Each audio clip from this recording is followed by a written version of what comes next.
ధర్మం వృషభ రూపంలో ఉంటుంది, ధర్మదేవత ఎప్పుడు ఎద్దు రూపంలో ఉంటుంది. ఈ ఎద్దుకి 4 కాళ్ళు ఉంటాయి. ఈ 4 కాళ్ళల్లో ఒకటి ఏమిటి? సత్యం. మరి రెండోది ఏంటి? ద్వితీయస్తు తథా శౌచం. మూడవది శౌచము, శుచి, పవిత్రముగా ఉండుట. శరీరము మనస్సు పవిత్రంగా ఉంచుకుంటే దానికి శౌచం అని పేరు. ప్రొద్దుటే లేవడం, ముఖ ప్రక్షాళనాదులు చేసుకోవటం, శుభ్రంగా స్నానం చేయటం, ఒంటి మీద ఏమాత్రం కుళ్ళు చెత్త లేకుండా బాగా తోముకుని చెమట కంపు లేకుండా కాబట్టి శారీరక మానసిక శుద్ధి ఉండాలి. మనస్సు చాలా గొప్పగా ఉండకపోతే ఎన్ని పూజలు చేస్తే ఏంటండి? మనస్సు కూడా పవిత్రంగా ఉండాలి. 10 మంది మంచి కోరుకోవాలి. ఎప్పుడు మానసికమైనటువంటి శుద్ధి శారీరక శుద్ధి కంటే గొప్పదట. కాబట్టి ఇటు మనస్సు పవిత్రంగా ఉండాలి. అంటే మీలాంటి పుణ్యాత్మలు అనమాట. మీ మనస్సులు చాలా మంచివని నా మనస్సులో అనుకుంటున్నాను. ఇటు మనస్సు ఇటు శరీరము శుద్ధిగా ఉంటే శౌచం అంటారు.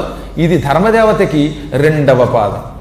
దయా పాదస్తృతీయక. ఇంకా 3వ పాదం ధర్మదేవతకు 3వ పాదం దయా, జాలి.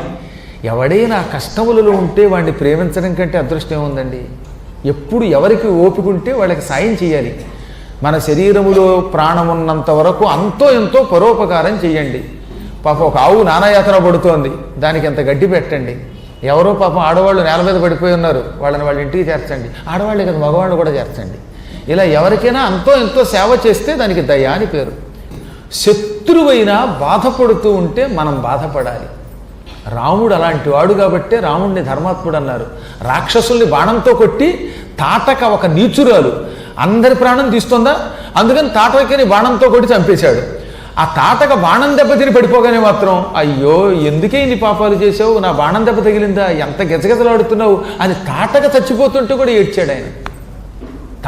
తాట తీసి అది బాధపడుతుంటే మళ్ళీ ఆయన బాధపడ్డాడు. అందుకే రాముడు కరుణామూర్తి. ఈ దయ ప్రతి ప్రాణికి అవసరం. దయని 3వ పాదంగా చెప్పారు. ధర్మదేవతకి 1వ పాదం ఏమని చెప్పాను? సత్యం. 2వది శౌచం. 3వది దయ.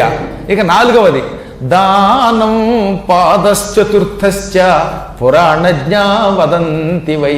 ధర్మదేవత యొక్క 4వ పాదం దానము చేయుట. వీలున్నంత వరకు ఎవరికైనా మనకి తోచింది ఇవ్వాలి. అంటే ఉన్నదంతా ఖాళీ చేసుకుని వెళ్ళి ఇంటికి వెళ్ళాక బేరమని ఆడవద్దు. కాబట్టి దానము ధర్మదేవతకి 4వ పాదం.